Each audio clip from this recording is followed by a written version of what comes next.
আসসালামু আলাইকুম। আমি সজীব ওয়াজেদ জয় বলছি। অনেকদিন পর আপনাদের সামনে সরাসরি কথা বলছি। প্রথমে আমার আপনাদের প্রতি কিছু প্রশ্ন আছে। আজকে কি আপনারা ভালো আছেন? আজকে কি আপনারা বাংলাদেশে নিরাপদ আছেন? আজকে কি স্বাধীন আছেন? আজকে কি এই অবৈধ সরকারের বিরুদ্ধে আপনারা মুখ খুলে কথা বলার সাহস পান? আজকে কি বাংলাদেশের পক্ষে, বাংলাদেশের স্বাধীনতার পক্ষে আপনারা মুখ খুলে কথা বলার সুযোগ পান, নাকি গ্রেফতার হন? গত 1 বছর ধরে এই অবৈধ অনির্বাচিত রাজাকারদের সরকার অবৈধভাবে ক্ষমতা দখল করে আছে। গত 1 বছর ধরে তারা স্বাধীনতার ইতিহাস মুছে ফেলার চেষ্টা করছে, স্বাধীনতার চেতনা মুছে ফেলার চেষ্টা করছে, এক এক করে প্রতিটি সরণি বুলডোজার দিয়ে ধ্বংস করছে।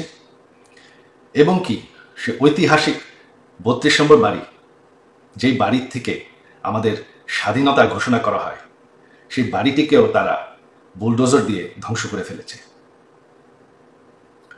আজ সেই জামাতি রাজাকাররা দাবি করছে যে আমাদের সংবিধান বদলাতে হবে। যেই রাজাকাররা আমাদের দেশের 30 লক্ষ মানুষ হত্যা করেছে, 2 লক্ষ নারী নির্যাতন করেছে, আজকে তারা বাংলাদেশকে ফেরত পাকিস্তান বানাতে চায়। আপনারা কি সেটা চান? আগামীকাল সেই ঐতিহাসিক 15ই আগস্ট, সেই কালো রাত, যেদিন বঙ্গবন্ধুকে এবং আমার সকল পরিবারকে হত্যা করা হয়। বঙ্গবন্ধু কোনো রাজনৈতিক দলের সম্পদ নয়।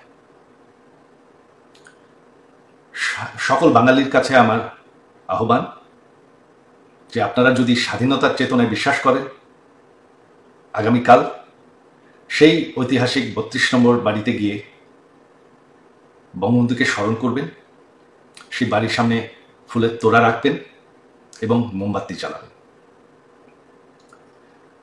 বাঙালির মাটির থেকে স্বাধীনতার চেতনা মুছে ফেলা যায় না। স্বাধীনতার ইতিহাস মানুষের মনের থেকে মুছে ফেলা যায় না। আর বঙ্গবন্ধুকে বাংলাদেশের মানুষের মনের থেকে মুছে ফেলা যায় না। 32 নম্বর একটি বাড়ি, বাড়িটি আর নেই, তবে সেই 32 নম্বর ধানমন্ডি ঠিকানাটি এখনো আছে, সেই মাটিটি এখনো আছে। আর মাটি কোনোদিন মুছে ফেলা যায় না, চেতনা কোনোদিন মুছে ফেলা যায় না। আর আমার বিশ্বাস আপনারা বঙ্গবন্ধুকে ভুলেন নাই। তো এটাই আমার আহ্বান, আপনারা একটু সাহস করে যাবেন। এখন আর ভয় পাওয়ার কিছু নাই। এই অবৈধ সরকারের, এই রাজাকারদের সরকারের সময় শেষ হয়ে এসেছে। বাংলাদেশের মাটির থেকে কোনোদিন 71-এর ইতিহাস মুছে ফেলা যাবে না, বঙ্গবন্ধুকে মুছে ফেলা যাবে না।